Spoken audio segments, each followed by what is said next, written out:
Okay. Okay. सुस्वागतम सुस्वागतम सुस्वागतम. श्री विश्वनाथ महाराज रुकडीकर ट्रस्ट आणि श्री विश्व युवा यांच्या संयुक्त विद्यमानं विश्व युवा व्याख्यानमाला च्या दुसऱ्या दिवसात आपणा सर्व प्रेक्षक वर्गांचं सहर्ष स्वागत. कालच्या सक्सेसफुल दिवसानंतर वक्त्यांचे जे काही मार्गदर्शन आपल्या सगळ्यांना लाभलं, त्याच्यानंतर बरेचसे फीडबॅक्स आम्हाला युवा वर्गांकडून आले की खूप सुंदर सत्र चालू आहे. त्याच धर्तीवरती आजचेही वक्ते महाराष्ट्रातील मान्यवर वक्त्यांच्या मांदियाळीतील सर्व परिचित असे एक व्यक्तिमत्व आज आपल्याला लाभलेलं आहे. तत्पूर्वी या विश्व युवा व्याख्यानमालेची पार्श्वभूमी थोडक्यात आपल्याला सांगू इच्छितो. मला आवडेल. विश्वनाथ महाराज रुकडीकर ट्रस्ट तसंच विश्ववती आयुर्वेद चिकित्सालय तसेच विश्व युवाचे अध्यक्ष आदरणीय निरंजनदास सांगोडेकर यांच्या वाढदिवसानिमित्त आपण हे व्याख्यानमालेचं सत्र आयोजित केलेलं आहे, ज्याच्यामुळे युवा वर्गाचे विचार किंवा त्यांचं वर्तन अधिकाधिक सुदृढ आणि चांगल्या पद्धतीनं तयार व्हावं, हे अतिशय उत्कृष्ट असं एक ध्येय आपण बाळगून ह्या व्याख्यानमालेचं आयोजन केलेलं आहे. आत्ताच मी म्हटल्या पद्धतीनं महाराष्ट्रातील मान्यवर वक्त्यांच्या मांदियाळीतील सर्व परिचित हे भारतीय संस्कृतीचे संत, साहित्य, तत्वज्ञानाचे भाष्यकार, वक्ते म्हणून जे प्रसिद्ध असं व्यक्तिमत्व आहे, त्यांचं नाव आहे श्री विवेकजी घळसासी. विवेकजी घळसासींचा आजचा विश्व युवा व्याख्यानमाले अंतर्गत विषय आहे स्वप्ने पाहूया, स्वप्ने जगूया. तर जास्ती विलंब न लावता आपण आदरणीय विवेकजी घळसासींकडूनच आपलं मार्गदर्शन विस्तृतपणे आम्हाला सांगावं अशी मी विनंती करतो आणि सूत्र त्यांच्या ताब्यात देतो. आदरणीय विवेकजी.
एक्सक्यूज मी गौरव, आवाज येत नाहीये.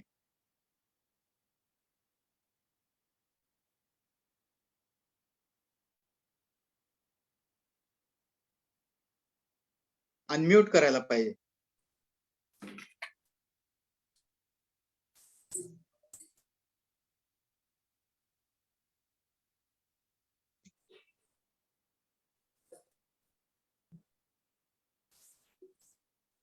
नाही, आवाज नाही येते.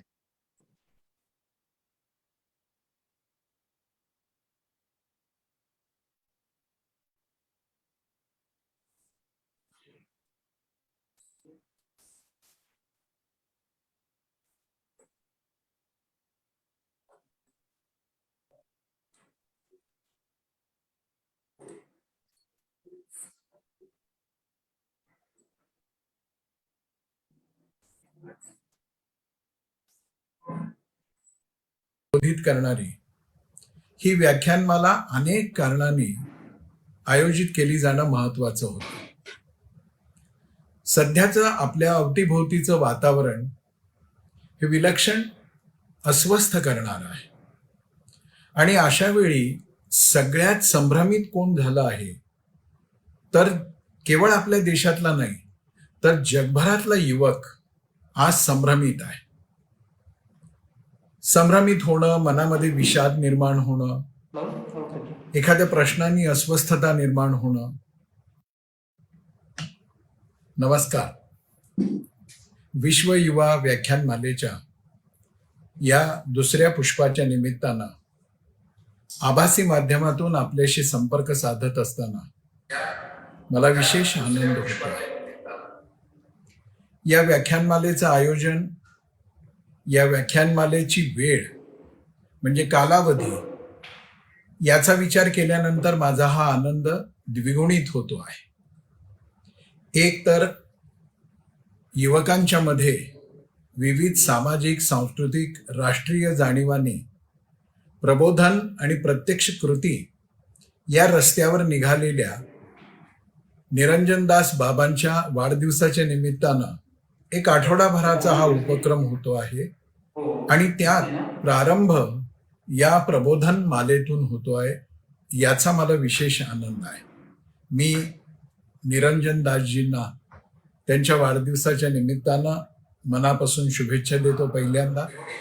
आणि या व्याख्यानमालेचा जो हेतू आहे त्याकडे समग्र श्रोत्यांचं लक्षही वेधू इच्छितो.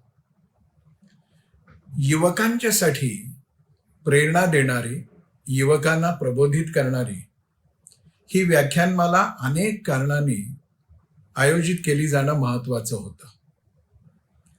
सध्याचं आपल्या अवतीभोवतीचं वातावरण हे विलक्षण अस्वस्थ करणारं आहे आणि अशा वेळी सगळ्यात संभ्रमित कोण झालं आहे तर केवळ आपल्या देशातला नाही तर जगभरातला युवक आज संभ्रमित आहे.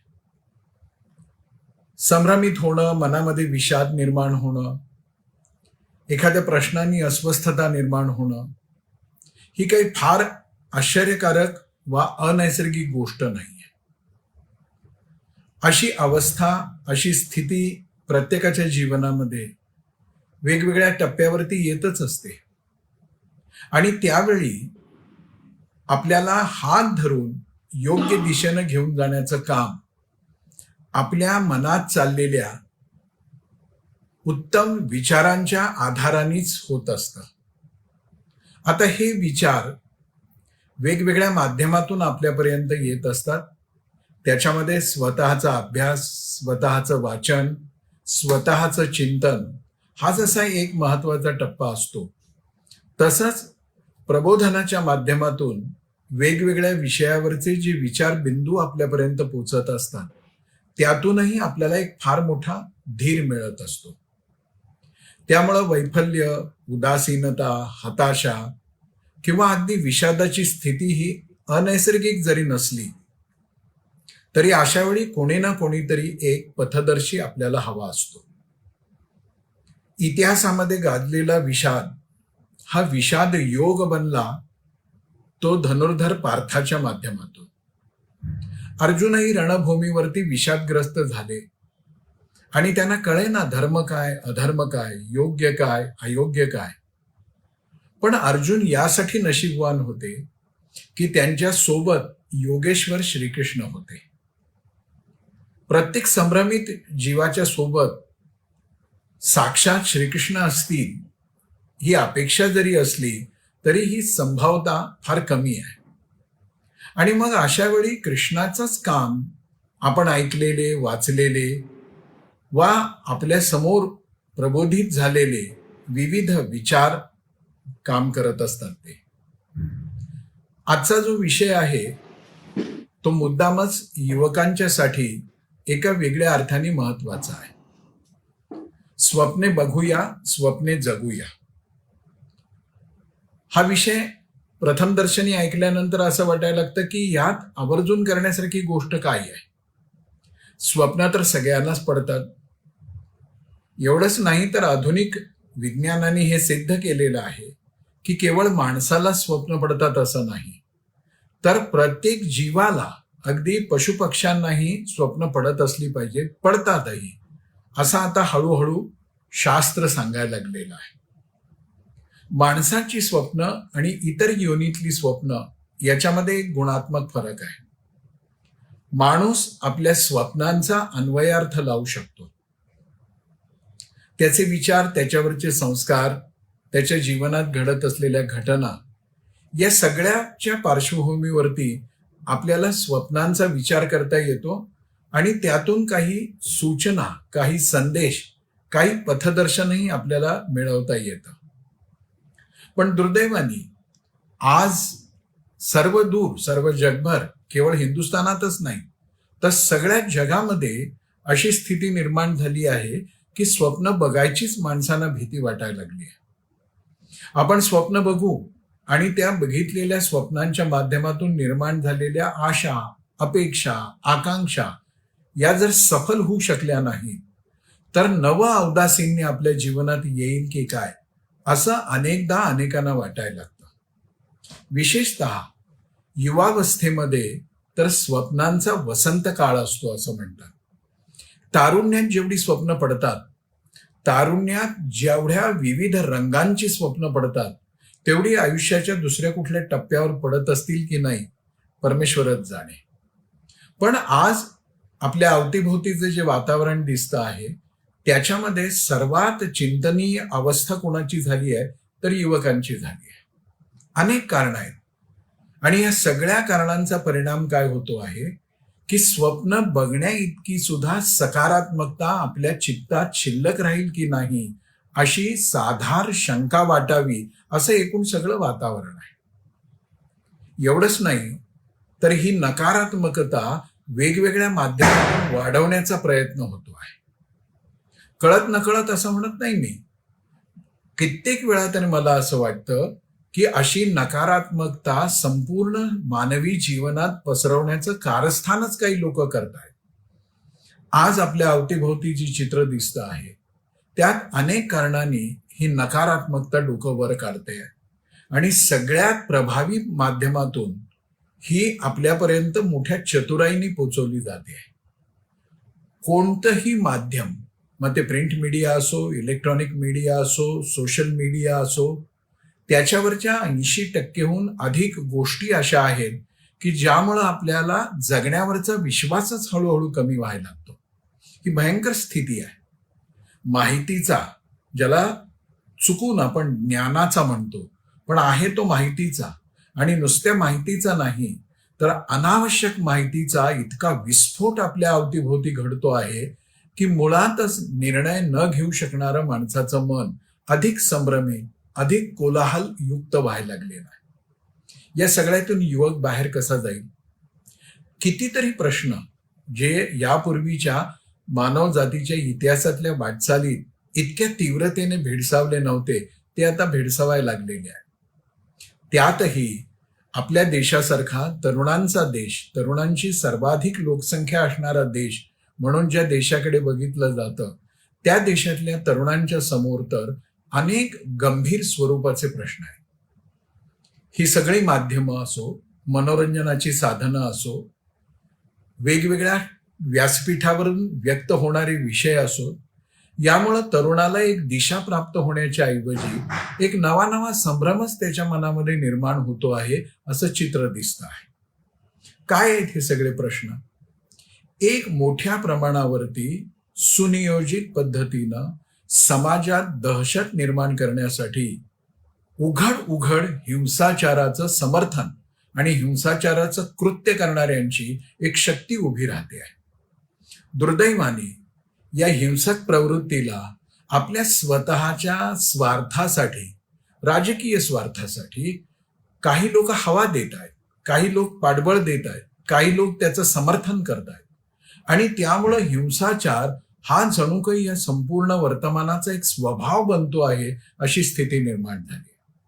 दुसऱ्या बाजूने आपल्या लक्षात असं येतं की भ्रष्टाचार हा जीवनाला सर्व बाजूनी व्यापायला लागलेला आहे आणि दुःखाची गोष्ट अशी की भ्रष्टाचार न करणाऱ्या माणसांच्या जीवनामध्ये उपेक्षा येते असं चित्र निर्माण होत आहे आणि भ्रष्टाचार करणारे मात्र सन्मानाने जगताना दिसत आहेत असंही चित्र निर्माण होत आहे.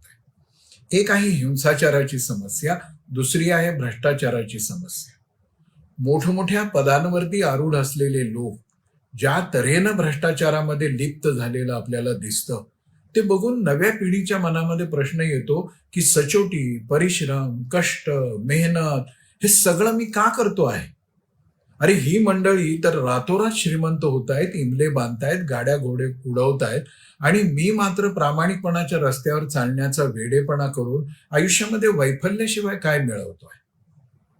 एक हिंसाचार, भ्रष्टाचार दुसरा. तिसरा प्रश्न येतो आहे तो म्हणजे स्वैराचार.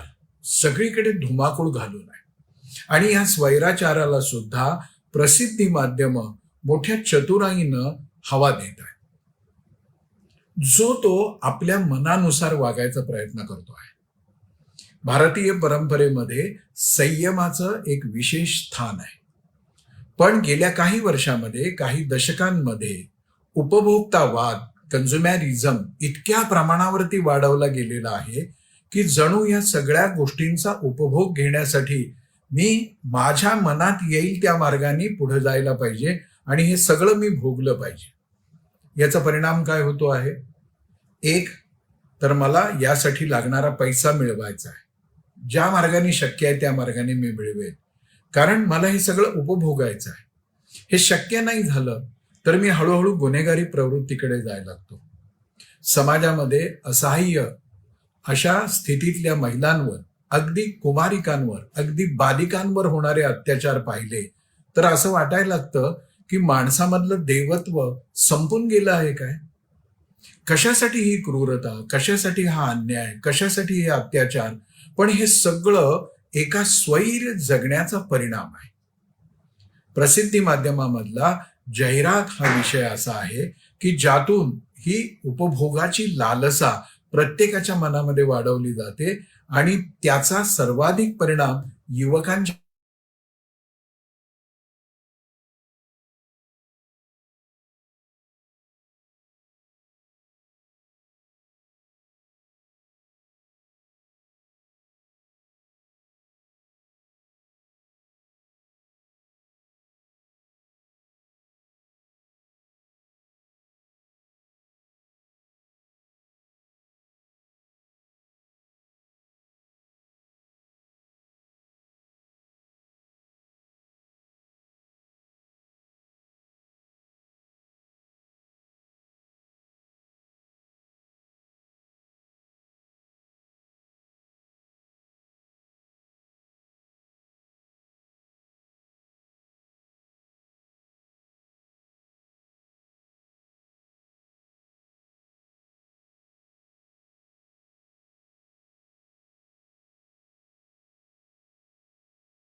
काही तांत्रिक अडचणीमुळे थोडासा व्यत्यय येतोय, त्याबद्दल दिलगिरी असावी. लवकरच पुन्हा तो व्हिडिओ आपण 1 मिनिट.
हा हॅलो. आलंय आता. मग परत शेअर स्क्रीन करू का? बरं. लाईव्ह ऑन फेसबुक दाखवतेच की.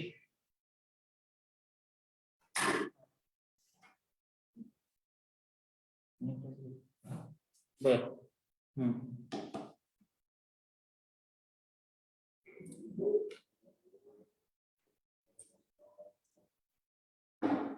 मग मी आत्ताच मागे घेतो आणि मग हे करतो, प्ले करतो. 1-2 मिनिटं कितीला आहे प्ले करू आणि मग शेअर करतो. 1-2 मिनिटं. पण आहे तो 8 किती? नाही तोपर्यंत मी व्हिडिओ हे करतो ना. 8.16 काय 8:20 पासून पुढे लावतो. हा ओके.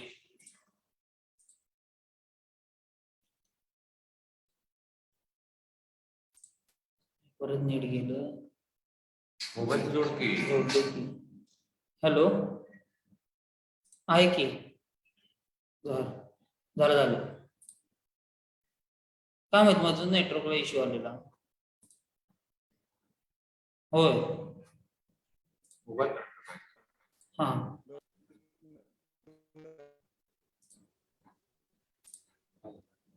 नेटवर्कला इश्यू. प्रेक्षक माफी असावी, इंटरनेट कनेक्शन डायरेक्टली ड्रॉप झाल्या कारणानं हा तांत्रिक अडचण आल्या कारणानं खरंच दिलगिरी व्यक्त करतो. आपण पुढचा कार्यक्रम लगेचच सुरू करतोय. नेटवर्क कनेक्टेड झाले.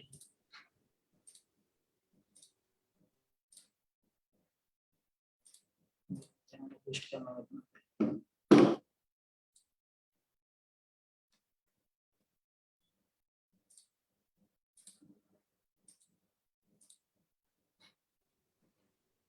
गौरव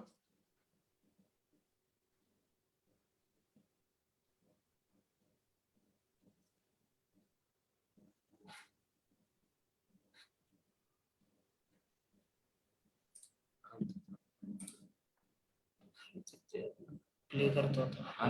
प्ले करतो. जागी कोण अडचण आहे त्याला.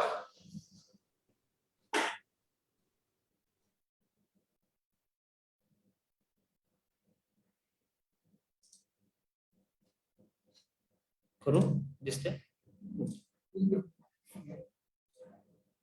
शेअर स्क्रीन शेअर झालं माहिती येत नाही. तुम्ही स्टार्ट म्हटलं. हा ते दिसतच नाही तुला. हा ओके.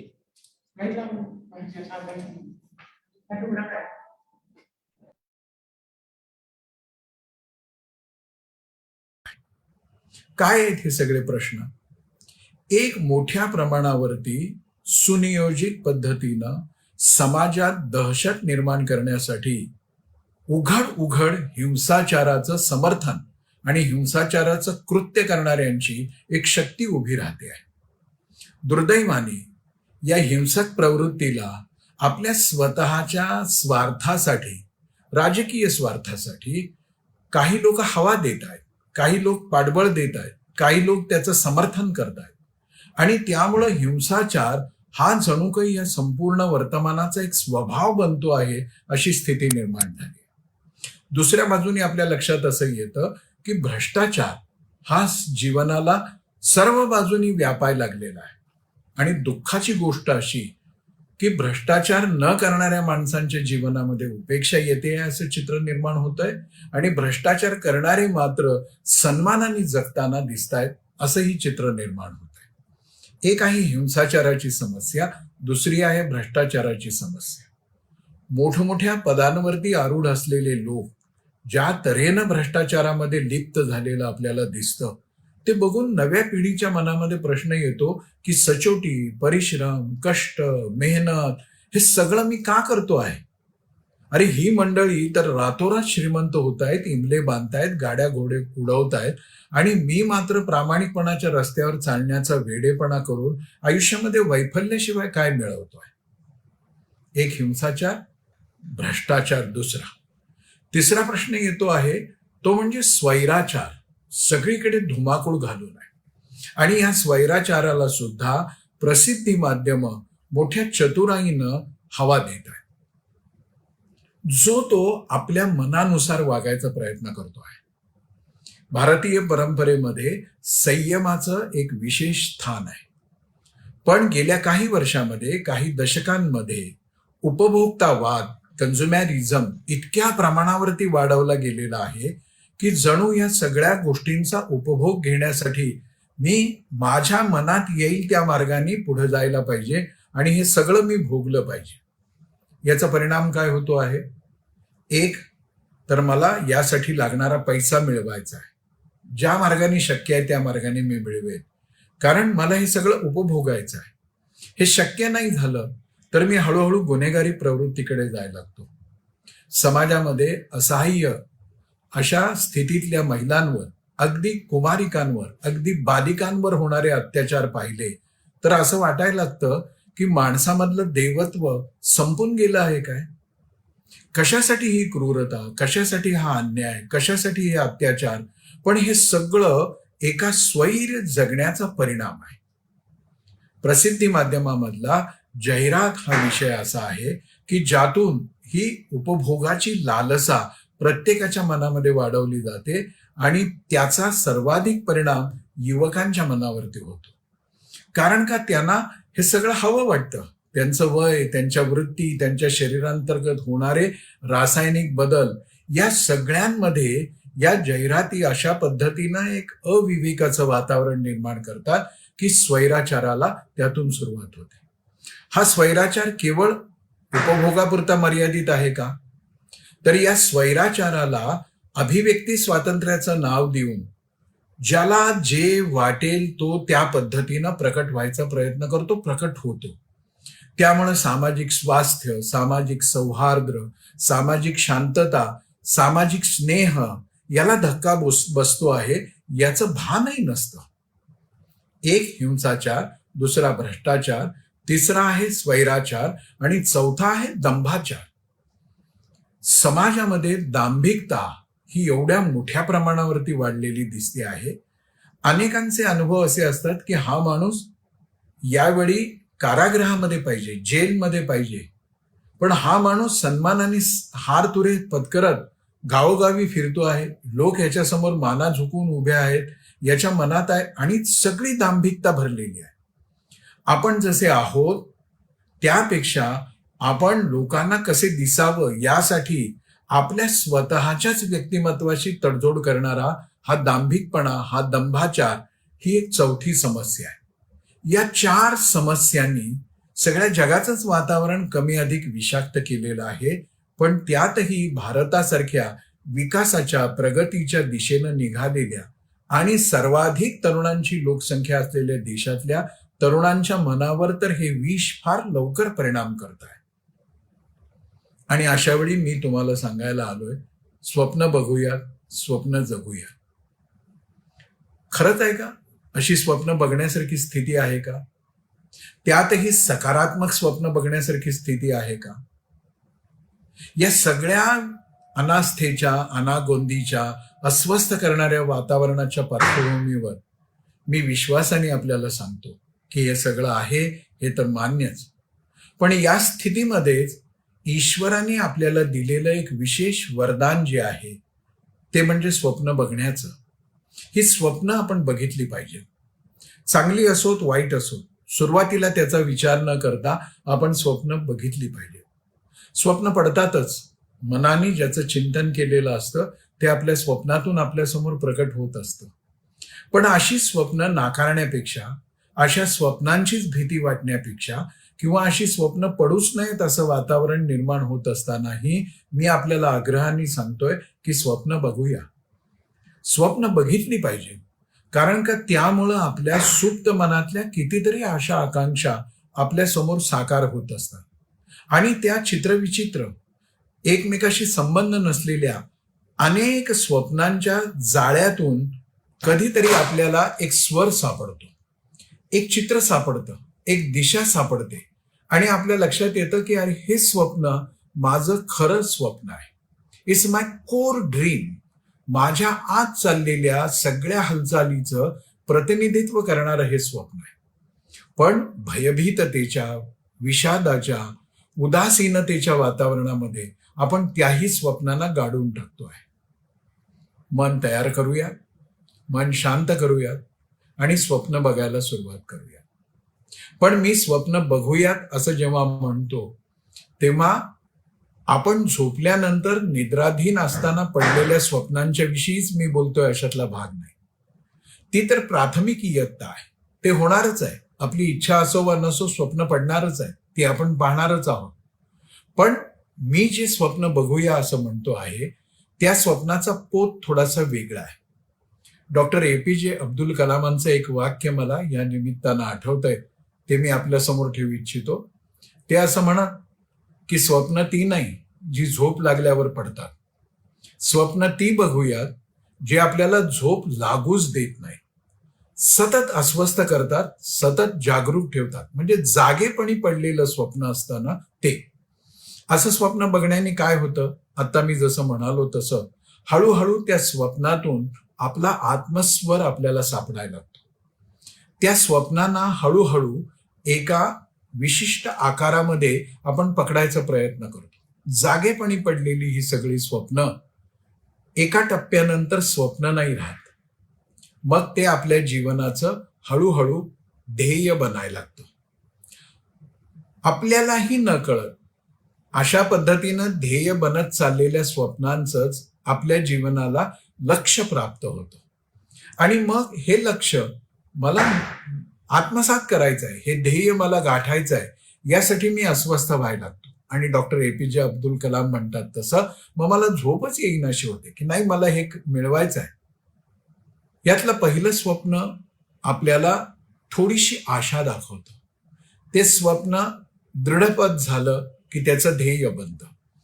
ते ध्येय आपल्याला स्वस्थ बसू देत नाही, त्यासाठी आपली धडपड सुरू होते. आणि मग आपल्या जीवनाला एकदा उद्दिष्ट प्राप्त झालं, लक्ष्य प्राप्त झालं की जगण्यातला प्रत्येक क्षण अत्यंत महत्वाचा होऊन जातो. मग असा कोणताही क्षण आपण वाया नाही घालवत.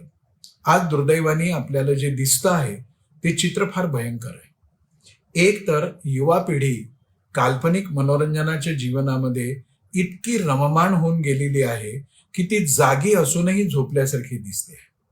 दुसऱ्या बाजूनी त्याच्या हातामध्ये आलेलं मोबाईल सारखं साधन जे आहे त्या साधनामध्ये या तारुण्याच्या काळामध्ये परिश्रम, तपश्चर्या करण्याचा इतका सगळा महत्वाचा काळ तो केवळ त्या आभासी जगामध्ये रमण्यासाठी घालवतोय. एका अर्थाने या नव्या तंत्रज्ञानाने जग आपल्या जवळ आलं असं आपण म्हणतो, आलंही आहे. पण त्यामुळं जिवंत माणसं एकमेकांपासून दुरावली हे आपण विसरून जातो. आणि आपल्या आयुष्यातले मौल्यवान क्षण आपण अशा पद्धतीच्या उथळ वरवरच्या, दिशाहीन आणि अधिक औदासीन्य निर्माण करणाऱ्या गोष्टींमध्ये आपण खर्च करायला लागतो. स्वप्न जेव्हा ध्येय बनतं, ते स्वप्न आपल्या जीवनाचं उद्दिष्ट बनतं, तेव्हा विशेष करून तरुणांच्या हे लक्षात यायला लागतं की अरे नाही, मला यासाठी कटिबद्ध व्हायचं आहे, हे स्वप्न मला साकार करायचं आहे. आणि हे स्वप्न साकार करण्यासाठी मला त्या दृष्टीनं माझ्या स्वतःच्या व्यक्तिमत्वाची अंतर्बाह्य रचना करायची आहे. हा दुसरा टप्पा जो असतो तो असतो स्वप्न जगण्याचा. मला स्वप्न पडलं, जागेपणी स्वप्न पडलं, त्या स्वप्नाचं ध्येय झालं, त्या ध्येयाचं लक्ष्य नक्की झालं, जीवनाचं उद्दिष्ट ठरलं. आणि मग असं उद्दिष्ट पूर्ण करण्यासाठी मी प्रत्येक क्षण, प्रत्येक कण या स्वप्नपूर्तीसाठी झटायला लागलो की मी पुरुषार्थ करायसाठी सिद्ध झालो. आणि मग ते स्वप्न जगायला सुरुवात केली. उदात्त स्वप्न तर आपल्यालाही पडतात, झोपेत पडतात, जागेपणीही पडतात. पण आपण ती स्वप्न दुसऱ्या क्षणी विसरून जातो, त्यांना ध्येय बनवतच नाही. त्यामुळं अशा स्वप्नांना जगण्याची संधीच आपण गमावून जातो. मला माझ्या आयुष्यात यशस्वी व्हायचं आहे, म्हणजे तरी काय व्हायचं आहे? माझ्या जीवनाचं जे कुठलं ध्येय आहे ते ध्येय मी परिपूर्ण रीतीनं प्राप्त करून घेण्यासाठी स्वतःला बनवण्याचा प्रयत्न करेन. परंपरेमध्ये, आपल्या भारतीय परंपरेमध्ये यालाच तपश्चर्या म्हटलेलं आहे. आज आपल्याला सगळंच फुकट मिळावं, सगळं सहजासहजी मिळावं, सगळं आपोआप मिळावं, अशी एक भ्रांती निर्माण झाली आहे. असं काही मिळत नसतं. यश असो, कीर्ती असो, नावलौकिक असो, किंबहुना आपलं छोटं मोठं का होईना पण ध्येय पूर्ण झाल्याचं एक विलक्षण समाधान असो, ते कोणी एका प्लेटमध्ये भरून आपल्या समोर ठेवत नसतं. आपल्याला रक्ताचं पाणी करावं लागतं. आणि रक्ताचं पाणी करण्यासाठी कोण तयार होऊ शकतं? ज्याचे विचार उथळ आहेत, ज्याला चित्रपटातले नायकच आपल्या जीवनाचे आयडॉल वाटतात. किती निम्न स्तरावरती आपण जगतो आहोत, एक युवक म्हणून, समाज म्हणून सुद्धा. चित्रपटातले नायक की ज्यांचं चारित्र्य अतिशय संशयास्पद आहे, ज्यांचं जगणं अतिशय उथळ आहे, भोगाच्या वासनांच्या पाठीमागे धावायला आपल्याला जणू काही हे प्रेरणा देण्यासाठी आलेले कलियुगातले दैत्यच आहेत. आणि त्यांच्यासाठी आपल्याला असं वाटायला लागतं की ते माझ्या जीवनाचे आदर्श आहेत. असं नसतं. माझ्या जीवनाचा आदर्श मला स्वतःला अशा पद्धतीनं शोधावा लागतो की ज्यांनी शून्यातून विश्व निर्माण केलंय. आणि मग त्यासाठी इतरत्र कुठे जावं लागत नाही. अगदी आपल्या घरापासून सुरुवात होते. छोट्या अपेक्षा, छोट्या आकांक्षा आपल्या परिवारातल्या लोकांच्या, आपल्या आई वडिलांच्या, आपल्या घरातल्या वडीलधाऱ्यांच्या, ते छोटे छोटी ध्येय आहेत ना, तीच आपली स्वप्न बनून गेली तर ती स्वप्न जगायला आपण सुरुवात करतो. खरं तर माझ्या युवक मित्रमैत्रिणींनी स्वतःच्या तारुण्याचा एक आत्मसन्मान निर्माण केला पाहिजे की अद्भुत जीवन मला ईश्वरांनी दिलंय आणि हे जीवन मी असं कवडी मोलानी खर्च करायला लागेल तर उपयोग काय? मला या जीवनामध्ये जे मिळवायचं आहे ते केवळ माझ्या एकट्याच्या समाधानासाठीच नाही, तर या निमित्तानं माझं कुटुंब, कुटुंबातले घटक, माझा समाज, समाजातले घटक आणि अंतिमतः राष्ट्र म्हणून माझा देश, या सगळ्यांना काही ना काहीतरी मी कॉन्ट्रीब्यूट करेन. माझं योगदान असेल की या सगळ्यांचा जीवन स्तर उंचावेल. अशी स्वप्न घरातल्या वातावरणातून अधिक स्पष्टपणाने आपल्या समोर येतात.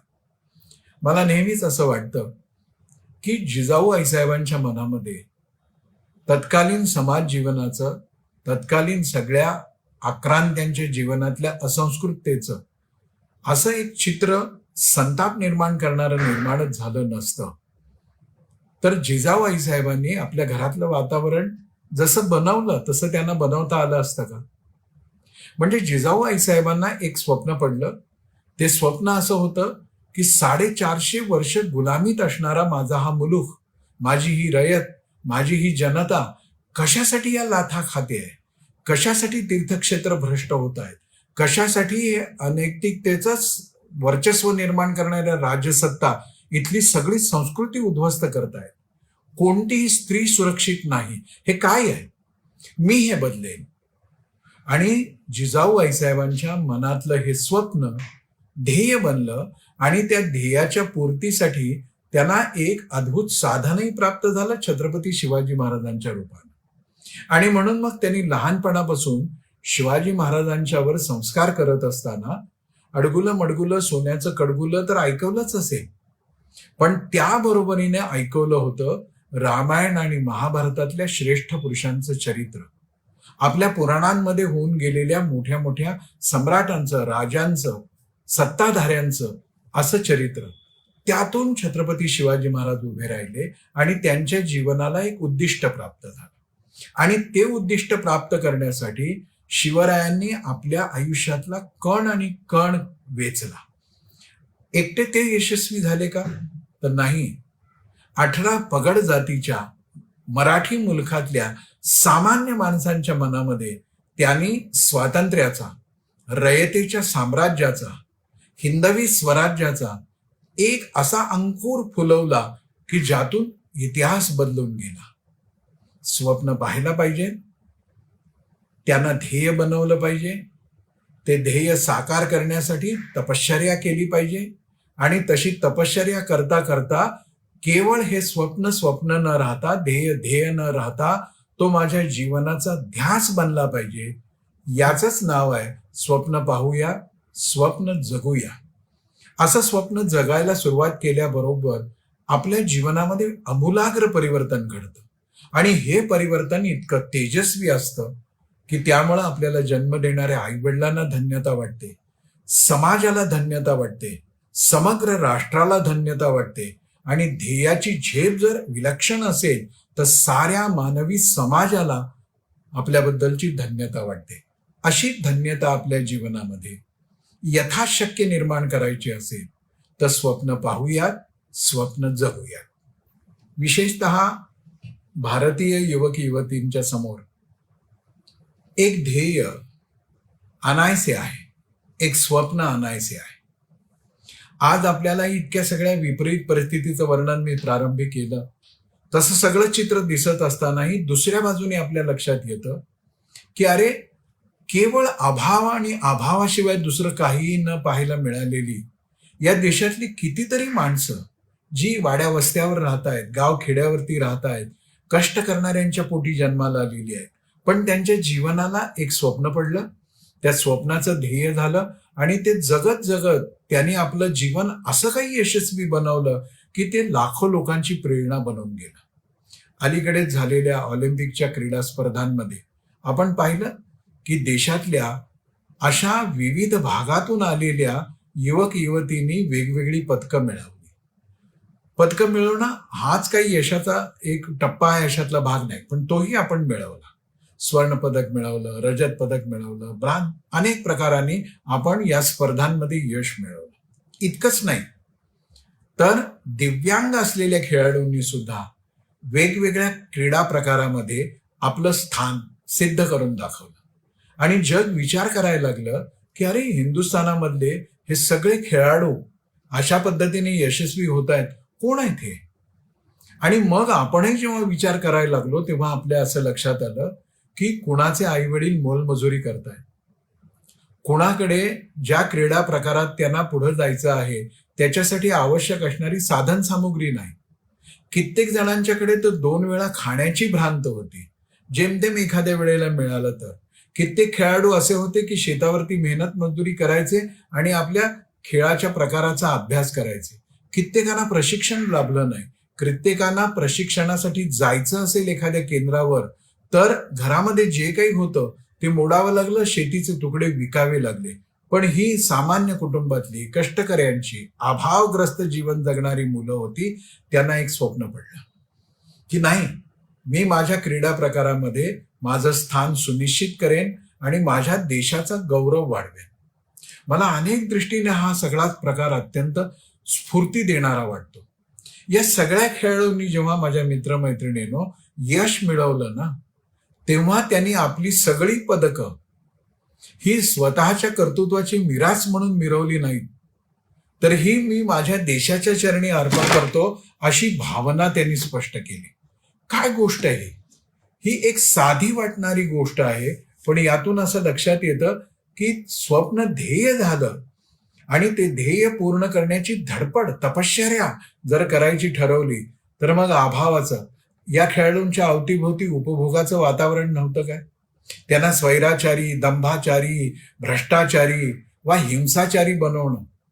काश्मीरच्या खोऱ्यामध्ये आपण काय बघितलं? तरुणच आहे, तरुण होते, पण ज्यांच्यासमोर कुठलं ध्येय नव्हतं, ज्यांच्यासमोर कुठला विचार नव्हता, त्यांच्या जगण्याचं काही उद्दिष्ट नव्हतं, आणि मग ते जागतिक आतंकवादाच्या जाळ्यामध्ये सापडले आणि रक्ताचे पाठ त्यांनी वाहवले.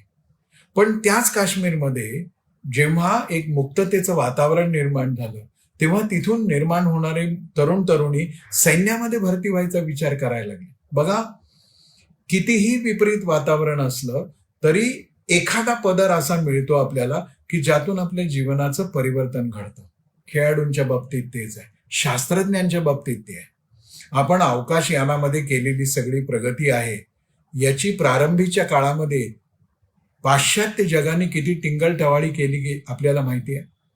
आपल्याला सुरुवातीला ते लॉन्चर्स किंवा रॉकेट्स बैलगाडीतून आणि सायकलवरून न्यावी लागली, ही वस्तुस्थिती आहे. पण ह्याची टिंगलटवाळी केली जगाने. पण आपल्या देशातल्या शास्त्रज्ञांनी जे स्वप्न पाहिलं होतं ते त्यांचं ध्येय बनलं होतं, ते त्यांच्या जगण्याचं उद्दिष्ट बनलं होतं. आणि मग जगाच्या टिंगलटवाळीकडे थोडंही लक्ष न देता आज हिंदुस्थान जगातल्या पहिल्या 3-4 देशामध्ये अवकाश क्षेत्रामधल्या संशोधनामध्ये स्वतःचा तिरंगा फडकवणारा देश म्हणून उभा राहिला. कुठून सुरुवात झाली? बैलगाडीवरून, सायकलवरून. लोक चेष्टा करतायत, जग चेष्टा करताय, हसताय. शास्त्रज्ञांनी मात्र अविचलपणाने तपश्चर्या केली आणि आज नावलौकिक मिळवलं. आपले शेतकरी, आपले कामगार आज छोट्या छोट्या गावांमध्ये छोटे छोटे उद्योग करणारे, कुटीर उद्योग करणारे, गृहउद्योग करणारे लोक कोरोनाच्या काळामध्ये ह्या सकारात्मक स्वप्न पाहण्याच्या आणि स्वप्न जगण्याच्या इच्छेनीच कित्येकांचं जीवन सावरलं गेलं. आपल्याला कल्पना आहे, अनेक घरामध्ये अशी स्थिती निर्माण झाली की नोकरी नाही, ज्यांची आहे त्यांना पगार नाही, खर्च तर आहेच आहे. आणि अशा वेळी काय झालं तर त्या घराने मिळून बघितलेलं एक स्वप्न उभं राहिलं, त्या स्वप्नाचं एक ध्येय बनलं आणि आज असं चित्र निर्माण झालं की त्या ध्येयातून आपल्या परिवाराची उपजीविका तर त्यांनी पूर्ण केलीच, पण हिंदुस्थानामध्ये अशा छोट्या छोट्या उद्योगातून निर्माण होणाऱ्या छोट्या छोट्या वस्तूंनी या राष्ट्राला उत्पादनाच्या क्षेत्रामधला एक स्वाभिमान दिला.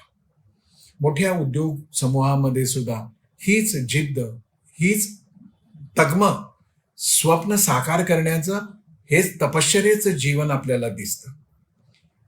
एअर इंडियाची टाटाने केलेली खरेदी हे एक स्वप्न ध्येय बनतं, ध्येय जीवनाचा ध्यास बनतं आणि त्यातून काय घडतं याचा पुरावाच आपल्यासमोर उभं करणार आहे.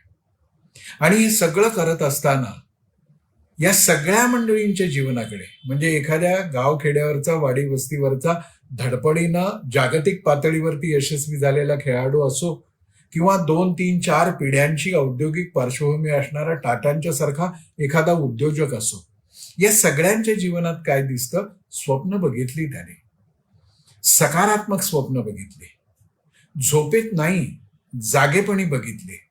आणि जागेपणी बघितलेल्या या स्वप्नांनी त्यांना आतून इतकं अस्वस्थ करून टाकलं, इतकं बेचैन करून टाकलं की त्यांना अन्न पाणी सुद्धा गोड लागत नसलं पाहिजे. ह्या ध्येयाची पूर्ती मी करेनच आणि मी माझ्यासह माझ्या राष्ट्राला परम वैभवाला घेऊन जाईनच, ही एक जिद्द त्यांच्या मनात निर्माण झाली. आणि म्हणूनच स्वप्न जगणारे इतिहास निर्माण करतात, स्वप्न बघणारे स्वप्न जगण्याच्या दिशेने प्रवास सुरू करतात. प्रतिकूलता आहे, अनेक गोष्टी आहेत की ज्यामुळे उदासीनता आपल्या मनावरती प्रभाव पाडेल. ह्या सगळ्यातून आपल्याला बाहेर यायचं असेल तर करावं काय लागेल? का बरं युवक आज असा दिग्भ्रांत होतो आहे? का बरं तो वेगवेगळ्या चक्रव्यूहात सापडला जातोय? या कलियुगातले सगळे अभिमन्यू आहेत, हे घरोघरचे तरुण तरुणी या युगातले अभिमन्यू आहेत. किती जाळ्यामध्ये त्यांना ओढलं जातंय आपल्याला कल्पना नाही. आपले सीमा क्षेत्राशी लागून असलेले शत्रू या देशातल्या युवक युवतींना अंमली पदार्थाच्या जाळ्यामध्ये ओढायचा प्रयत्न करताय. आंतरराष्ट्रीय क्षेत्रावरती आतंकवाद निर्माण करणारे जे जिहादी आहेत ते या देशातल्या तरुण तरुणींना हिंसाचारासाठी प्रवृत्त करताय. एवढंच नाही तर उपभोगाची लालसा पूर्ण करण्याचं साधन म्हणून पैसा हवा हे त्या डोक्यात भरून तो पैसा मिळवण्यासाठी कितीतरी अनैतिक मार्गावरून युवक युवतींना नेण्यासाठीची एक सुनियोजित रचना बनली जाते आहे. आणि हे सगळं कमी वाटतं म्हणून की काय, तासन तास मनोरंजनाच्या गोष्टीमध्ये त्यांना अडकून टाकून एक वेगळी नशा दिली जाते. आपल्याला या सगळ्यातून धीराने, संयमाने, निष्ठेने आणि मनाच्या निर्धाराने बाहेर पडलं पाहिजे. कशासाठी आहे माझं आयुष्य? मनोरंजन करून घेण्यासाठी. कुणाला मनोरंजन करण्याची सोय असली पाहिजे. मला प्रसंग आठवतो स्वातंत्र्यवीर विनायक दामोदर सावरकरांचा. ते जेव्हा इंग्लंडला अभ्यासाला गेले तेव्हा आठवड्याचे शेवटचे 2 दिवस शनिवार रविवार ते फिरत असत तेव्हा एक चित्र पाहत असत, एक दृश्य पाहत असत. ठिकठिकाणी होतंय वीकेंड पार्टीचं, सप्ताहांत मित्रमैत्रिणींच्या मेळ्यांचं आणि सुंदर संगीत लागलेलं असे मद्याचे चषक हातामध्ये असत, युवक युवती एकमेकांच्या गळ्यात गळे घालून नृत्य करत असत, जीवनाचा त्यांच्या परीनं आनंद लुटत असत. सावरकरही तरुण होते, सावरकरही प्रतिभावान होते, सावरकरांच्या मध्ये एक कवी पण होता आणि या सगळ्या गुलाबी वातावरणाचं आकर्षण वाटावं असं त्यांचं एकूण व्यक्तिमत्व होतं. त्यांच्याही मनामध्ये असं यायचं की किती भाग्यवान आहेत ही तरुण मुलं मुली, यांना मुक्तपणाने अशा पद्धतीनं आपल्या जीवनाचा आनंद घेता येतो. पण दुसऱ्या क्षणी सावरकरांच्या मनामध्ये असा विचार यायचा की अरे हे सगळा आनंद घेतायत कारण का ते स्वतंत्र आहे. विलास वीरांना शोधतो, आनंद जे स्वातंत्र्यात आहेत त्यांना शोधतो. माझ्यासारख्या पारतंत्र्यामध्ये असणाऱ्या देशाच्या तरुण तरुणींना हा उपभोगाचा मार्ग कधीही स्वीकारता कामा नये. यासाठी मला तपश्चर्या केली पाहिजे, त्याग केला पाहिजे, मी पहिल्यांदा स्वातंत्र्य मिळवलं पाहिजे आणि मग मी सुखात जगण्याचा विषय केला पाहिजे. बघा काय एक निश्चित ध्येय माणसाला जेव्हा सापडतं तेव्हा तो पथभ्रष्ट होत नाही. मग त्याला भोग, मग विलास, लालसा, वासना कोणत्याही गोष्टीचं आकर्षण वाटत नाही. आणि म्हणून प्रत्येक कुटुंबामध्ये युवक युवतींच्यासाठी एक विशेष प्रयत्नपूर्वक वातावरण निर्माण केलं गेलं पाहिजे. आणि ते वातावरण निर्माण केलं जाणं आई वडिलांच्या हातामध्ये आहे. मी केवळ युवक आणि युवकांच्याच सगळ्या समस्या युवकांच्या मुळेच आहेत असं म्हणणारा नाही आहे. हे वातावरण कुटुंबामध्ये आई वडिलांनी निर्माण केलं पाहिजे. आई वडिलांची स्वप्न मुलांच्या डोक्यावर मारून त्यांची इच्छा असो वा नसो, त्यांची कुवत असो वा नसो, त्यांच्याकडे तेवढी क्षमता असो वा नसो, त्याच रस्त्याने त्यांना नेण्यामुळं मोठ्या प्रमाणावरती ही बघितलेली दुसऱ्याने आपल्यासाठी बघितलेली स्वप्न तरुण तरुणींचं जीवन उद्ध्वस्त करतात. त्या तरुणाची त्या तरुणीची आवड काय आहे, तिचा कल काय आहे. आवश्यक नाही की प्रत्येकाने डॉक्टरच व्हायला पाहिजे, प्रत्येकाने इंजिनियरच व्हायला पाहिजे, प्रत्येकाने IT फील्डमध्ये जायला पाहिजे. हे सगळं ज्याला आवश्यक आहे, ज्याला येतंय, ज्याची क्षमता आहे, ज्याला ते शक्य आहे आणि जे त्या तरुण तरुणीचं स्वप्नही आहे त्यांनी त्या मार्गावरती जावं. कारण का देशाला त्यांचीही आवश्यकता आहे. पण त्याचबरोबर देशाला प्लंबरची पण आवश्यकता आहे, त्याच वेळी फरशी काम करणाऱ्याची पण आवश्यकता आहे, त्याच वेळी छोट्या मोठ्या मेकॅनिक्सची पण आवश्यकता आहे, गौंड्यांची पण आवश्यकता आहे, सगळ्यांची आवश्यकता आहे. न मूल्य अनौषधी भवे, एकही वनस्पतीची मुळी औषधी नाही असं आपल्याला म्हणता येणार नाही. प्रत्येक मुळी, प्रत्येक वनस्पती औषधी आहे. योजकच तत्र दुर्लभा. पण या सगळ्याला योजकतेने बांधणारा माणूस कमी. कुटुंबामध्ये आई वडील आहे. आई वडिलांनी हे पाहिलं पाहिजे की आपल्या मुलांना कळत न कळत आपण कोणतं ध्येय देतोय, कोणतं स्वप्न देतोय, कोणतं जीवन उद्देश देतोय. मला कल्पना आहे की आपल्या प्रत्येकाच्या घरामध्ये राणा प्रताप, भगतसिंग, शिवाजी महाराज, सावरकर निर्माण होणं शक्य नाही. पण आपल्या मुलामुलींचा कल कोणता आहे हे लक्षात घेऊन त्यांना त्याच्यामध्ये जर आपण प्रगती करायला लावली तर त्यांच्या जीवनाला एक स्पष्टता येईल, एक स्थिरता येईल आणि त्यातून त्यांना मिळालेलं जे समाधान आहे ते समाधान संपूर्ण सामाजिक समाधानाचा स्तर वाढवणार असेल. नोकरी कर, सरकारी नोकरी कर, परदेशी जाऊन पैसे मिळव, परदेशात तू राहायला जा, म्हणजे आम्हाला परदेशात, ही स्वप्न का देतोय आपण त्यांना? यापेक्षा काही चांगली स्वप्न आहेत की जी या देशामध्ये राहूनही यशस्वी. कित्येक तरुणांच्या तरुणींच्या जीवनात हे परिवर्तन यायला लागलेलं आहे की आता त्यांना असं वाटायला लागलेलं आहे की युरोप अमेरिकेमध्ये काही नाही आहे. आणि अगदी अलीकडच्या काळामध्ये जागतिक बँकेने म्हणा वा विविध अर्थव्यवस्थांनी म्हणा जे चित्र आपल्या डोळ्यासमोर उभं केलेलं आहे त्याच्यामध्ये भारताचं अर्थकारण, भारताचं इकॉनॉमी ही जगातल्या कोणत्याही देशापेक्षा अधिक गतीने पुढे जाणारी आहे आणि अधिक मोठ्या प्रमाणावरती आहे. 9.5, 8.3 अशा, म्हणजे अगदी इंग्लंड, अमेरिका, फ्रान्स, जर्मनीची सुद्धा अर्थनीती, अर्थकारण असं नाही जी आता हिंदुस्थानची आहे. आता जगाला कळायला लागलेलं आहे की हिंदुस्थानामध्ये विकासाची अनेक क्षेत्र आहेत की जिथे जाऊन आपण काम करू शकतो. तुलनेने स्पर्धा कमी आहे. दुसऱ्या बाजूने आणखीन एक चित्र घडतंय, एक सर्वे झाला, एक सर्वेक्षण झालं आणि नोकर पेशातली माणसं जी आहेत, नोकरी करणारी जी माणसं आहेत, त्यांच्यामध्ये आता नोकरी सोडून द्यावी आणि वेगळ्या क्षेत्रामध्ये जाऊन करिअर करावं असं यायला लागलेलं आहे. कोरोनाने हा थोडासा परिणाम, आत्मचिंतन घडवलं त्यांच्या बाबतीत, नाही असं नाही. पण आता माणसाला कळायला लागलेलं आहे की झगमगणारं सगळं सोनं नाहीये.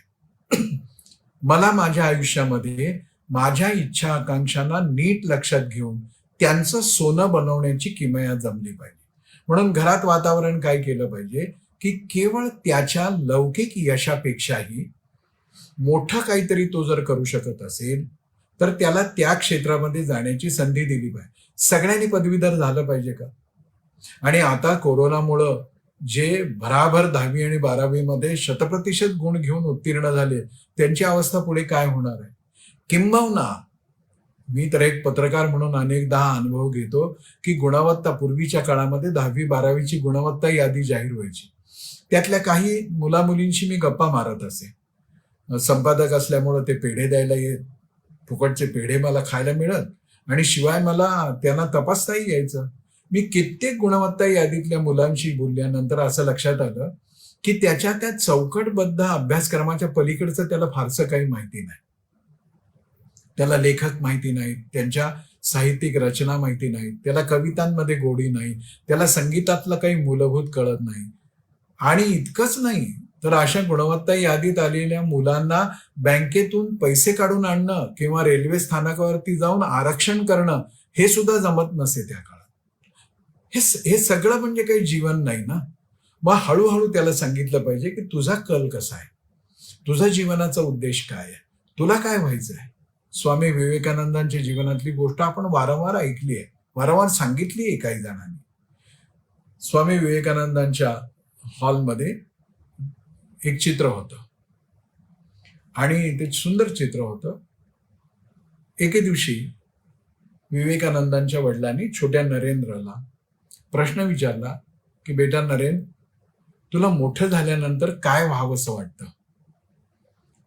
आता वडिलांची, ते स्वतः ख्यातकीर्त होते, ऐश्वर्यवान होते, श्रीमंत होते, त्यामुळे त्यांना असं वाटणं स्वाभाविक आहे की वकील व्हावं, न्यायाधीश व्हावं, सरकारी अधिकारी व्हावं असं काहीतरी आपला मुलगा म्हणेल. पण नरेंद्रने उत्तर दिलं की बाबा, मला कोचमन व्हावंसं वाटतं, टांगेवाला. का तर त्यांच्या घरामध्ये जी बग्गी होती, टांगा होता, कोच होता, त्याचा तो रुबाबदार कोचमन किंवा कोलकात्यामधले कोचमन त्यांनी पाहिले होते. त्यांचा गणवेश असेल, ती पगडी वगैरे असेल, आणि त्या छोट्या सगळ्या लहान मुलांना रेल्वेचं इंजिन ड्रायव्हर व्हावं वाटतं की नाही? मलाही वाटलं, तुमच्यापैकी अनेकांना वाटलं असेल, आजही काही तरुण असतील असे. ही स्वाभाविक इच्छा होती. आता प्रश्न असा झाला की नरेंद्रने उत्तर दिलं मला कोचमन व्हायचं आहे. विश्वनाथ दत्त अस्वस्थ नाही झाले. ते काय म्हणाले, बेटा तुला कोचमन व्हायचं आहे, शाबास, पण तू असा कोचमन हो. म्हणून त्या चित्राकडे त्यांनी बोट दाखवलं. कसलं चित्र होतं ते? रथारूढ अर्जुन आहे आणि त्याचं सारथ्य श्रीकृष्ण करताय. श्रीकृष्ण हे कोचमनच आहे, बग्गीवाला आहे, टांगेवालाच आहे. वडिलांनी हे ओळखलं की आपल्या मुलाच्या या स्वप्नाला एक उदात्त ध्येयामध्ये परिवर्तित करायचं असेल तर मला माझ्या चिंतनाची, एवढंच नाही तर मला माझ्या अभिव्यक्तीची दिशा सुद्धा बदलावी लागेल. आणि संपूर्ण राष्ट्राच्या तत्वज्ञानाचा हा रथ या नरेंद्राने मोठ्या कुशलतेने व्हायला हाकला. आज आपण 5000 वर्षानंतरही या कोचमनचं, या श्रीकृष्णांचं स्मरण त्यासाठीच करतो. घरामध्ये हळूहळू का होईना पण स्वतःच्या सुखदुःखांच्या पलीकडे जाऊन विचार करून, आणि त्यातही स्वतःच्या आवडीनिवडीनुसार. बघा, जर माझ्या इच्छा आकांक्षांनी मी पुढे गेलो, कित्येकांना असं वाटतं की अरे आयुष्यामध्ये मला हे करायचं नव्हतं जे मी केलं. प्रामाणिकपणाने नोकरी केली, यशस्वीरित्याही, लोकांच्या दृष्टीनं यशस्वीरित्याही नोकरी केली, पण मला हे करायचं नव्हतं. मला करायचं होतं ते वेगळंच होतं. आणि मृत्यूच्या समयी अशा अतृप्त इच्छा आपल्या भोवती फिरत असतात. त्या अतृप्त इच्छा नाही आहेत, ती आपण पूर्णपणाने न बघताच आणि न जगताच बेवारस बनवून टाकणारी आपल्या स्वप्नांची भूतं असतात. हे दुःख विलक्षण आहे. सगळं आयुष्यामध्ये प्राप्त झाल्यानंतरही एका क्षणी आपल्याला असं वाटावं की अरे मला हे करायचंच नव्हतं, मला ह्यापेक्षा हे करायचं होतं. कदाचित 4 पैसे कमी मिळतील, कदाचित 2 माणसं कमी ओळखतील, पण त्यातून मी आतून जे आनंदाने भरून जाणार होतो ती गोष्टच वेगळी होती ना. असं आतून आनंदाने भरून जाण्यासाठीचं एक स्वप्न प्रत्येकाचं असतं. परमेश्वर हा काय अनुदार नाही आहे. परमेश्वराने माणसाला डोळे दिलेले आहेत, डोळ्याला पापण्या दिलेल्या आहेत. 2 कारणांनी ह्या पापण्या डोळ्याला दिल्यात असं मला वाटतं. संकट येणार, अडचणी येणार, दुःख होणार. परमेश्वर इतका उदार आहे की आपल्या पापण्यात मावतील एवढेच अश्रू तो आपल्याला देतो आणि आपल्या पापण्यांना पेलेल अशी स्वप्न तो आपल्याला देतो. आपल्यावरती जबाबदारी आहे की स्वतःची सुखदुःख पापण्याच्या बाहेर अश्रूच्या रूपाने पडून देऊन आपली दुर्बलता प्रकट करायची, की आपल्या स्वप्नांनाच या पापण्यात जागा देत देत स्वप्नांच्या आकारानुसार पापण्यांचा आकार आणि क्षमता वाढवायची. हे सगळं करता येणं हेच तर जीवनाचं साफल्य असतं. आणि मग स्वप्न बघता बघता स्वप्न जगायला ज्यांनी सुरुवात केली त्यांच्या आयुष्यामध्ये हे घडलं. अपयश येणार, संकट येणार, दुःख येणार, लोक अवहेलनाही करणार, पण या सगळ्यावरती मात करून आपण पुढे जायचं असेल तर त्याला एक गोष्ट लागते, जो शब्द आपल्याला माहिती आहे पण त्याचा तीव्रतेने आपण कधी विचार केला नाही. तो शब्द आहे निष्ठा. ही निष्ठा माझ्या जीवनामध्ये कोणाप्रती आहे? बघा, खूप खूप संकट आपल्या अवतीभोवती युवक युवतींच्या भोवती आहे. कोणी जातीपातीच्या चक्रात त्यांना अडकवतंय, कोणी द्वेषामध्ये अडकवतंय, कोणी जाळपोळीसाठी उत्सुक कर. अरे हे सगळं आहे ना एका स्वतंत्र देशातल्या स्वतंत्र विचार करणाऱ्या युवक युवतींच्यासाठी योग्य नाहीये. शांतपणाने आपण विचार केला पाहिजे, माझं स्वप्न कुठलं, मी कुणासाठी हे सगळं करतोय. मी दुसऱ्या कोणाला तरी काहीतरी मिळावं यासाठी माझ्या आयुष्याचा वेळ वाया घालवतोय. मी कुणासाठी रस्त्यावर दगडफेक करतोय, मी कुणासाठी हातात लाठ्या काठ्या घेऊन दुकानं बंद करायचा प्रयत्न करतोय, मी का गोरगरीब माणसांना करतोय. माझ्यावरती खटले होणार आहेत आणि ज्यांच्यासाठी मी हे करतोय ना ती सत्तेची पदं भोगत राहणार आहेत. ही आत्मवंचना बंद केली पाहिजे. मी माझ्या जीवनाचा पूर्ण गांभीर्याने विचार करेन आणि मला माझं आयुष्य जसं घडवायचं आहे तसं घडवेन. मग असं घडवत असताना अपयश आलं ना तरी ते सुद्धा खूप छान असतं, पण माझ्या जीवनाचं ध्येय पाहिजे. जटायूला सुखाने जगणं काही नको होतं का? कशासाठी जटायूने रावणाशी युद्ध केलं? माहिती होतं की आपण मरणार आहोत, पण मरत असताना मरणाऱ्या जटायूच्या मनामध्ये ही एक इच्छा होती की अरे मी मरेन, पण मरेपर्यंत स्त्रीत्वाच्या सन्मानाचं मूल्य जपण्यासाठी हा लढला, ही इतिहासामध्ये नोंद राहील. एका पक्ष्याची, एका गरुडाची नोंद हजारो वर्ष आपल्या मनामध्ये आहे. ती कशामुळं? त्यांनी कॉलन्या उभ्या केल्या यामुळं, त्यांनी इतके काळ सत्तेवरती राहिला यामुळं. जटायूला कोणती सत्ता मिळणार होती? सत्ता नव्हे, सत्य. यासाठी जटायू लढत होता आणि त्यांनी पाहिलेलं स्वप्न ध्येय बनलं होतं, जीवनाचं उद्दिष्ट बनलं होतं. त्या उद्दिष्टावर त्याची निष्ठा होती आणि या स्त्रीला मी अशा पद्धतीनं अपमानित होऊ देणार नाही, ही त्याच्यामधली जिद्द, निष्ठाच त्याच्यासाठी सिद्ध होती. मेला पण इतिहासात अमर झाला. आपण सगळं मिळवूनही दुसऱ्या दिवशी लोक आपल्याला विसरतात, हा अनुभव आहे. म्हणून माझ्या तरुण मित्रमैत्रिणींना सांगणं आहे, अनंत क्षमतांनी तुम्ही भरलेले आहात, अनंत क्षमतांनी. या तुमच्या अंतर्गत क्षमता तुमच्या कुटुंबातून, तुमच्या आई वडिलांच्याकडून, तुमच्या परिवारातून तुम्हाला मिळालेल्या आहेत. आणि या बरोबरीनं आणखीन एक अलौकिक क्षमता तुम्हाला प्राप्त झालेली आहे की अतिशय दिव्य महापुरुषांच्या वंशात आपला जन्म झालाय.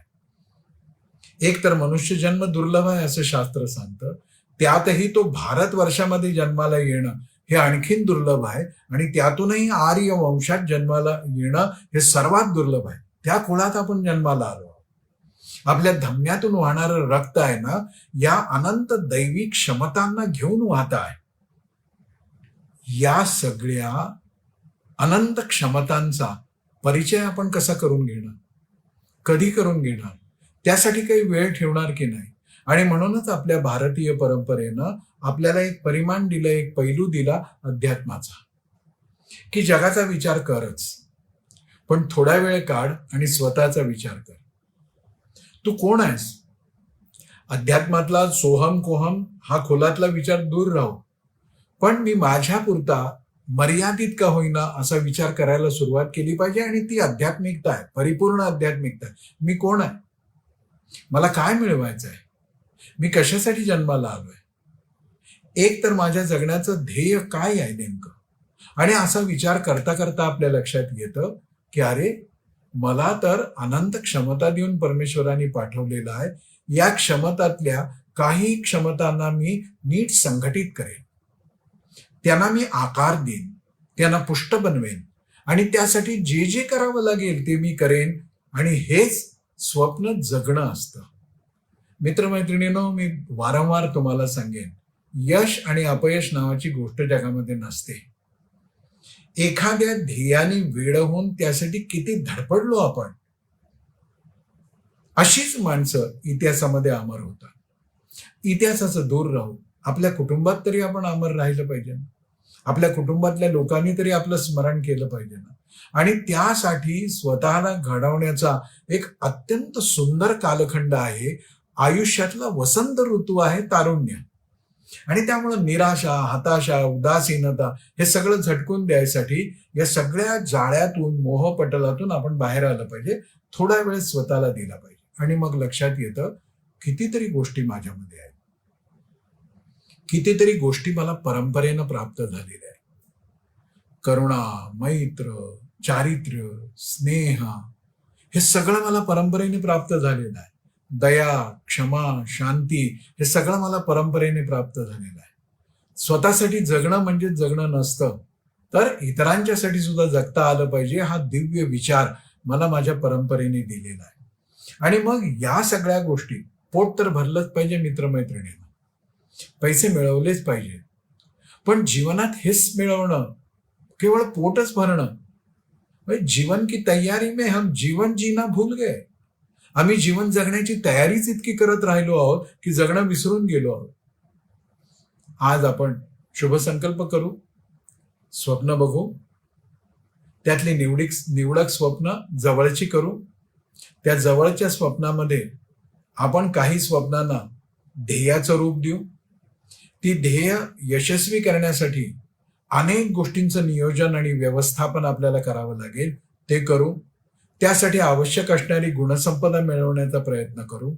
आणि हे सगळं करत असताना मी त्या ध्येयावरती अविचल निष्ठा ठेवून राहीन. अशी अविचल निष्ठा ठेवून राहणं म्हणजे स्वप्न जगणं असतं. मग हे स्वप्न जगायला सुरुवात करायची असेल तर तयारी काय केली पाहिजे? ध्येय नक्की झालं तर त्याचं एक काटेकोर नियोजन करता आलं पाहिजे की हे ध्येय मला गाठायचं असेल तर मी माझी तयारी काय केली पाहिजे. आणि ही तयारी आपण करू शकतो, कोणीही करू शकतो. पंगुम लंघयते गिरीम, मी ठरवलं तर का नाही होणार? हे होऊ शकतं.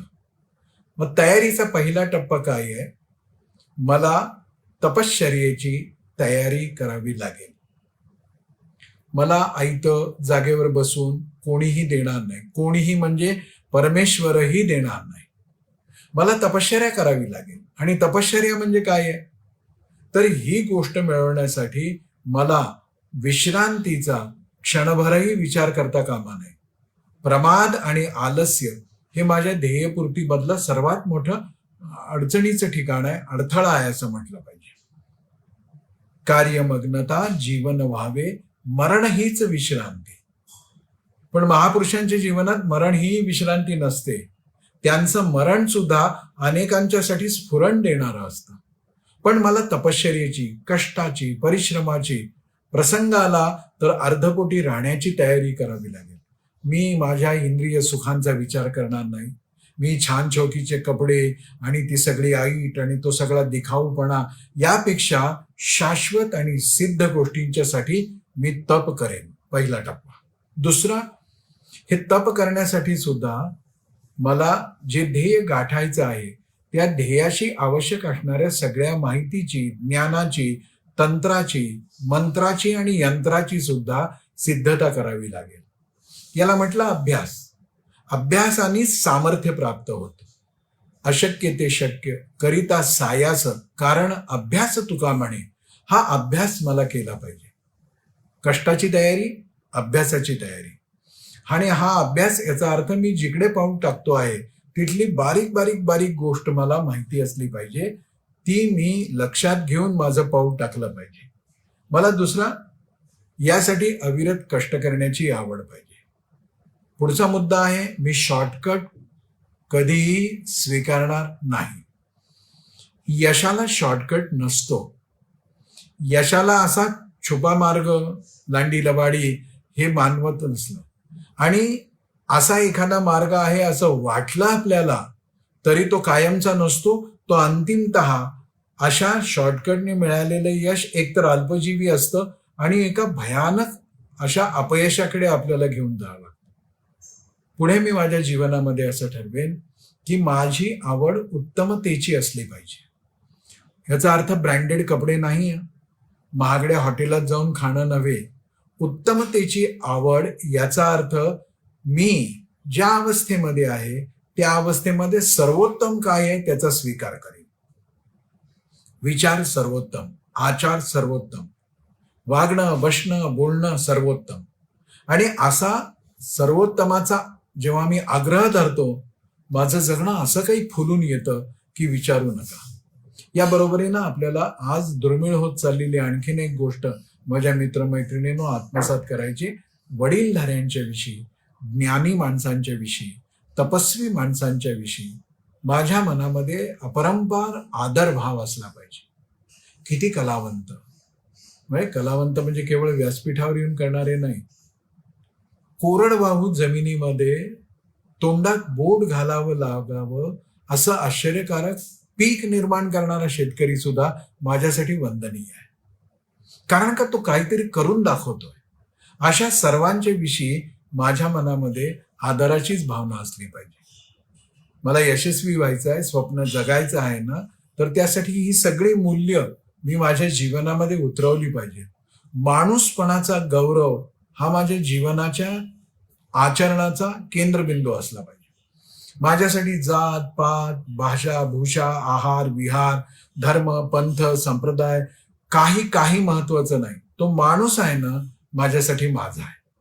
आणि त्या माणूसपणाचा गौरव म्हणजे कित्येक वेळा हा अनुभव आहे माझा, आपणही अनेकांनी घेतला असेल. मुंबईला जेव्हा मी राहत होतो तेव्हा आमच्या संपूर्णच बिल्डिंगमध्ये प्रत्येक फ्लॅटमध्ये जाऊन टॉयलेट साफ करायला 2 महिला येत असत. बाथरूम टॉयलेट बेसिन सगळं साफसफाई करायच्या. एके दिवशी माझ्या असं लक्षात आलं की नेहमी येणाऱ्या 2 महिलांपैकी वृद्ध महिला तर आली आहे, पण आज तिच्या जोडीने असणारी तरुण महिला आहे ती जरा वेगळी आहे. आणि म्हणून मी उत्सुकतेने पाहिलं तेव्हा माझ्या असं लक्षात आलं की तिच्या हातावर मेहंदी आहे, भांगामध्ये सिंदूर भरलेला आहे आणि गळ्यात मंगळसूत्र आहे. मग मी त्या वयस्क स्त्रीला विचारलं की चाची ये कौन है? तर चाचीने उत्तर दिलं की बेटा ये तो मेरी बहू है. मी म्हटलं बहू, शादी कब हो गई? बस अभी 15 दिन हो गए, 10 दिन हो गए, शादी हो गई. माझ्या डोळ्यात पाणी आलं. माझ्या घरात आलेल्या सुनेला मी 10व्या दिवशी लोकांचे टॉयलेट बेसिन साफ करायला पाठवेन का? आणि जर ते साफ करायला यावं लागत असेल त्यांना, कोणतंही काम कमी दर्जाचं आहे असं नाही, पण तिच्या जीवनामध्ये तिला मी कशा पद्धतीने पाहिलं पाहिजे, माझं टॉयलेट बाथरूम साफ करणारी स्त्री म्हणून की एक स्त्री म्हणून. माझा माणूसपणाचा गौरव हा जर केंद्रबिंदू असेल तर मग माझ्या कर्मचाऱ्यांशी, सेवादारांशी, सेवकांशी वागण्याचा सगळा अप्रोचच बदलून जातो. लक्षात ठेवलं पाहिजे आपण. आम्ही काय म्हणतो, कचरेवाला आलाय म्हणतो ना, कचरेवाला आलाय. शिकलेले आहोत आपण आणि त्यामुळं आपल्याला इतका उर्मटपणा किंवा उद्धटपणा दाखवण्याचं स्वातंत्र्य आहे या देशात. कचरेवाला आलाय.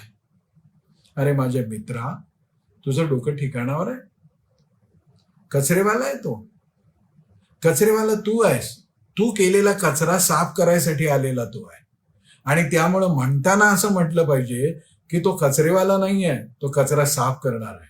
तो मला दुरुस्त करणार आहे, त्याचं स्थान माझ्या जीवनामध्ये फार महत्वाचं आहे, म्हणून त्याच्याशी पण मला सन्मानाने वागता आलं पाहिजे, हे मला केलं पाहिजे. असं ध्येय सुनिश्चित होण्यासाठी आज आपल्याला वाटेल की ह्या सगळ्याचा त्याच्याशी काय संबंध आहे. आपलं जे ध्येय आहे त्याला ह्या सगळ्या नैतिक शक्तींचा जेव्हा पाठिंबा मिळतो, अनेकांचे आशीर्वाद आणि दुआ आपल्याला मिळतो, तेव्हा आपण या पद्धतीनं आपलं स्वप्न जगायला आपण सुरुवात करतो. आपला गौरव त्यातून वाढतो, इतरांचा गौरव केल्याने होतो.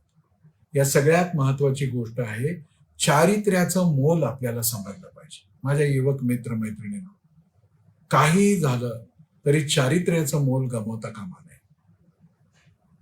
व्यसन, उधळपट्टी, चैन, तरुण वयाला न शोभणारं कोणतंही कृत्य मी नाही केलं पाहिजे.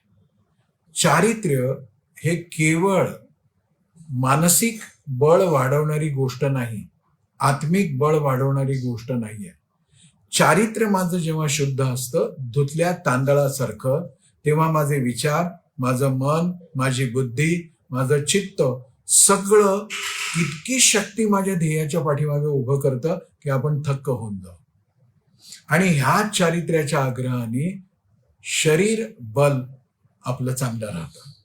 2 वर्षात जगाच्या लक्षात आलेली गोष्ट ही आहे, ना पद, ना पैसा, ना प्रतिष्ठा, ना कोणतीही गोष्ट आपल्या उपयोगाची येते. आपलं शारीरिक बळ जर उत्तम असेल तर कोणत्याही महामारीला आपण तोंड देऊ शकतो. माझं शारीरिक बल तसं असलं पाहिजे.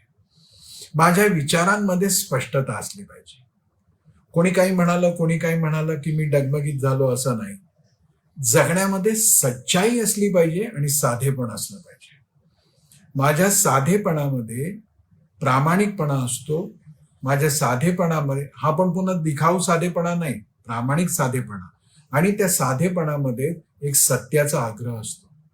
निस्वार्थता माझ्या जीवनामध्ये असली पाहिजे. मला काय मिळणार आहे, माझा काय फायदा आहे, मी काय यातनं कमवेन, याच्यापेक्षाही योगी अरविंद असं म्हणत की दिवसभरात एक 15 मिनिटं तरी निरपेक्षपणे आपण इतरांसाठी काम केलं तर त्याच्या इतकी श्रेष्ठ देवपूजा दुसरी कुठली नाही. 15 मिनिट, 10 मिनिट, 5 मिनिट. आणि त्यासाठी माझ्या जीवनात 2 मूल्य मला आणली पाहिजेत, सेवा आणि त्याग. हे सगळं माझ्या जीवनामध्ये जेव्हा मी आणेन तेव्हा मी स्वप्न जगायसाठी इतक्या उमेदीने उभा राहीन की लोक म्हणतील की वाह, जगावं तर असं, ध्येय गाठावं तर असं.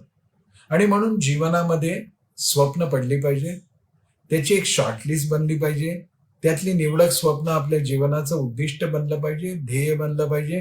ते ध्येय पूर्ण करण्यासाठी आपल्या जीवनामध्ये आध्यात्मिकता आली पाहिजे. आणि आध्यात्मिकता म्हणजे मी आता स्पष्ट केलेल्या सगळ्या मूल्यांचा आग्रह धरला पाहिजे. आणि हे सगळं करत असताना, इतकं होत असतानाही एखाद्या वेळी असा वारा सुटतो की आपल्या हातातली ज्योत विझेल की काय असं आपल्याला वाटतं. अशा वेळी आपल्या ओंजळीची ताकद वाढवायची असेल तर एकच मार्ग आहे, तो म्हणजे इतिहासाचा अभ्यास. आपल्या राष्ट्रातल्या श्रेष्ठ पुरुषांची चरित्र आपण वाचली पाहिजे.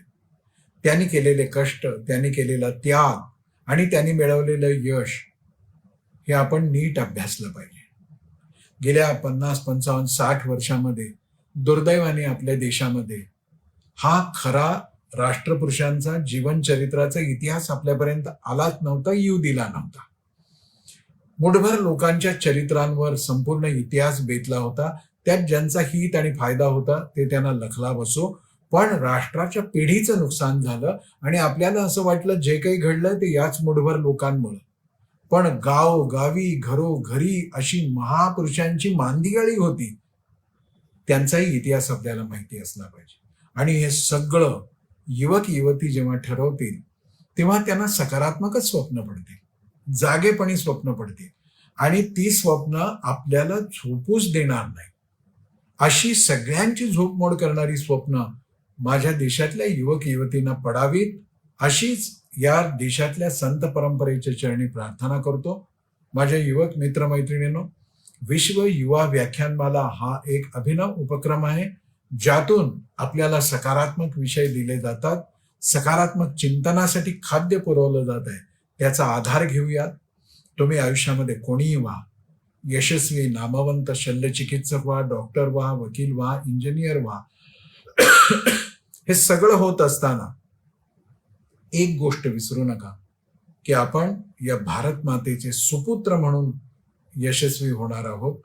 हे माझ्या आत कायम एखाद्या देवघरातल्या दिव्यासारखं तेवतं राहिलं पाहिजे. शेवटी हा देश असेल तर मी आहे, शेवटी हा समाज असेल तर मी आहे, आणि या देशासाठी, या समाजासाठी माझं सगळं यश, माझं सगळं वैभव, माझी सगळी प्रतिष्ठा मला समर्पित करावी लागली तरी ते करेन. आणि ते करणं सुद्धा एक विलक्षण स्वप्न जगणं आहे, याचं विस्मरण होऊ देऊ नका. मी पुन्हा एकदा निरंजनदासजींच्या वाढदिवसाच्या निमित्तानं होत असलेल्या या प्रबोधन व्याख्यानमालेमध्ये त्यांना अनंत अनंत शुभेच्छा देतो. त्यांना युवा शक्ती संघटित करण्याचं, ती सकारात्मक दिशेनं घेऊन जाण्याचं, समाजसेवा त्यांच्या हातून घडण्याचं स्वप्न पूर्ण होणं, आणि ते स्वप्न जगायला त्यांनी सुरुवात केलीच आहे. सगळ्यांनी ती करावी, यासाठी शक्ती देणं, अशी मा भारतीनं त्यांच्यावर कृपा करावी, अशी भावना प्रकट करून माझ्या वाणीला मी विराम देतो. वंदे मातरम.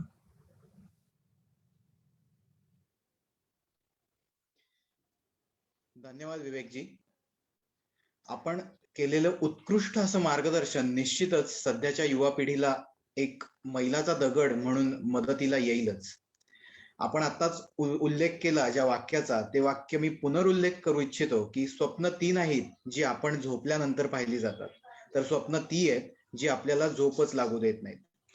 त्या स्वप्नांचं ध्येय, ध्येयांचं उद्दिष्ट आणि उद्दिष्टाचा त्या तपश्चर्यापूर्वक ध्यास लागल्यानंतर आपल्या जीवनाचं जे परिवर्तन घडणार आहे, त्या परिवर्तनाची प्रत्येक युवा युवतीने निश्चितपणे प्रयत्नपूर्वक त्याचा अभ्यास करावा.